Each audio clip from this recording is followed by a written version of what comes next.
Welcome to Aadhi's kitchen. இன்றைக்கி ஒரு சூப்பரான இன்ட்ரெஸ்டிங்கான டேஸ்டியான மில்க் ஷேக்குங்க. சாக்லேட் மில்க் ஷேக் வீட்டிலையே எப்படி பண்ணுறதுன்னு பார்க்க போகிறோம். அது எப்படி செய்கிறதுன்னு பார்க்குறதுக்கு முன்னாடி இது வரைக்கும் ஆதிஸ் கிச்சனை சப்ஸ்கிரைப் பண்ணாதவங்க ப்ளீஸ் சப்ஸ்கிரைப் பண்ணுங்கள். பக்கத்துலேயே இருக்க நோட்டிஃபிகேஷன் பெல்லையும் ப்ரெஸ் பண்ணிக்கோங்க. அப்போ தான் நான் போடுற வீடியோஸ் உங்களை தேடி வரும். ஒரு மிக்ஸி ஜாரில் அரை கப் அளவுக்கு ஜீனியை பொடிச்சு வச்சுருக்கேங்க. அதை போட்டுக்கிறேன்.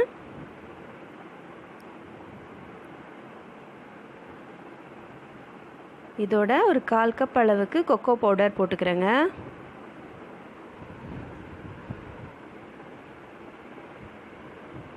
அப்புறமா ஹைட் அண்ட் சீக் பிஸ்கெட் இருக்கு இல்லைங்களா, சாக்லேட் பிஸ்கெட். அது ஹைட் அண்ட் சீக் தான் போடணுமானா இல்லை, எந்த சாக்லேட் ஃப்ளேவர்னாலும் போட்டுக்கலாம். அப்புறமா ஒரு அரை கப் அளவுக்கு பால் பவுடருங்க.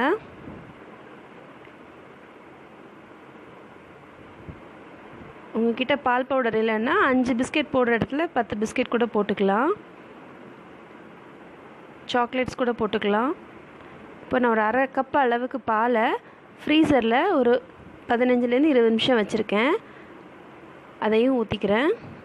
கொஞ்சமாக ஊற்றிட்டு மிக்சியில் நல்லா அடிச்சுக்கிறேன். அடித்ததுக்கப்புறமா ஒரு 6லேருந்து 7 ஐஸ் க்யூப் போட்டுக்கிறேன். போட்டுட்டு திருப்பி நல்லா அடிச்சுக்கோங்க. அப்போ தான் நல்ல நுரையோட சூப்பராக இருக்கும். குடிக்கிறதுக்கு ரொம்ப டேஸ்ட்டாகவும் இருக்கும், சில்லுன்னு இருக்கும். இதில் 1 டேபிள் ஸ்பூன் அளவுக்கு சாக்லேட் சிரப் ஊற்றிருக்கேங்க. இது நீங்கள் ஹோட்டலில் சாப்பிட்ற மாதிரி இருக்கும். குட்டீஸ் விரும்பி சாப்பிடுவாங்க. திருப்பி ஒரு அரை கப் அளவுக்கு பால் ஊற்றிருக்கேன். ஊற்றிட்டு நல்லா அடிச்சுக்கோங்க. இப்போ ஒரு கிளாஸ் கண்ணாடி ஜாரில் கொஞ்சமாக சாக்லேட் சிரப் ஊற்றிருக்கேன், பார்க்குறதுக்கு அழகாக இருக்கணுங்கிறதுக்காக. அதில் நம்ம அடித்து வச்ச மில்க் ஷேக்கை ஊற்றிக்கிறேங்க.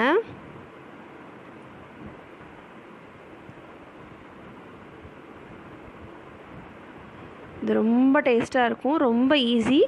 சட்டுன்னு 5 மினிட்ஸில் நீங்கள் பண்ணிடலாம். இதுக்கு மேலே ஃப்ரெஷ் க்ரீம் போட்டுக்கோங்க. அது ஆப்ஷனல் தான்.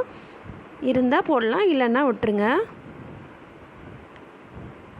அமுல் க்ரீம் இருக்கு இல்லையா, அதை லைட்டாக நீங்கள் ஸ்பூன் வச்சு அடிச்சிங்கன்னா கொஞ்சம் திக்காகிடும். அதை இது மேலே ஆட் பண்ணிக்கோங்க. அப்புறம் அழகுக்காகவும் டேஸ்ட்டுக்காகவும் கொஞ்சோண்டு சாக்கோ சிப்ஸ் போட்டுக்கிறேன். இதுவும் ஆப்ஷனல் தான். நீங்கள் எதாவது முந்திரி பாதாம் கூட கட் பண்ணி போட்டுக்கலாம்.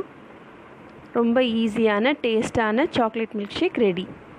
இது மாதிரி இன்ட்ரெஸ்டிங்கான ரெசிபீஸ் வேணும்னா மறக்காமல் ஆதிஸ் கிச்சனை சப்ஸ்கிரைப் பண்ணுங்கள். எப்படி இருந்துச்சுன்னு ஷேர் பண்ணுங்கள்.